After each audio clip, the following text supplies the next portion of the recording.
Thank you, Glenn. We're back talking about the local real estate market, and wanted to get to a topic that we get a lot of questions about. It's called strategic price points. This is something that that I learned several years ago, and I see realtors still make the mistake about today.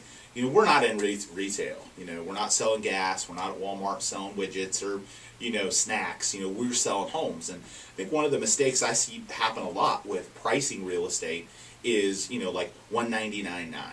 For example, as a price, or $249.9, and the consumer looks at that thing. The consumer listing their home might look at that and not realize that that's wrong, but in reality, it's really bad for your home's exposure. And kind of let me explain. So, we employ something on our team called strategic price points, where we're really focused on making sure to price on whole numbers. We want to avoid the 9, thing. And again, we'll have clients who will insist on it sometimes because they've maybe bought or sold a lot of homes and had luck, and they think that it has something to do with that, but in reality, it doesn't. It's actually hurting you more than it's helping you.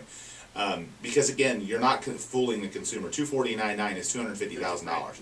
And that $100 when you're buying something that costly doesn't have an impact on it. So we're not in the retail industry, and what happens is when you price your home at $249.9, consumers that 90-something% of consumers use online resources for their home search. They go on websites, they search for homes, and they search by dollar increments. And the dollar increments never end in $249.9. It's always in whole numbers, $25,000, $10,000, or $50,000 increments.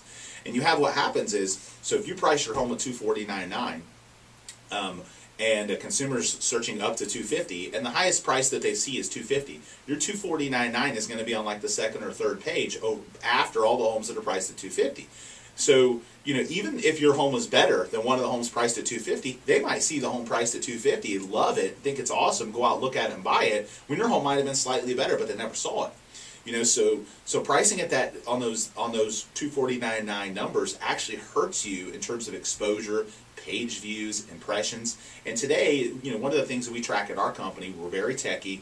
When we're selling homes, we look just as much at the page views and the impressions online as we do the showings in person.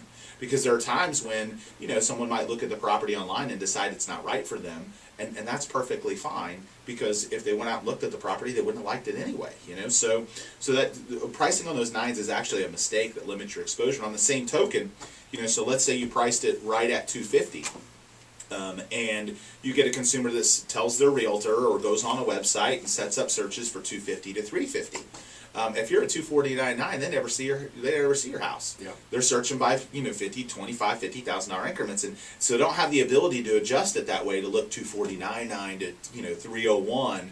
It's based in whole numbers, and I think again you're losing page views, you're losing impressions, you're losing showings, you're losing the ability to sell your home to some degree when you're not pricing it. On those specifically whole numbers. I think the whole numbers look sexier. They're easier to calculate.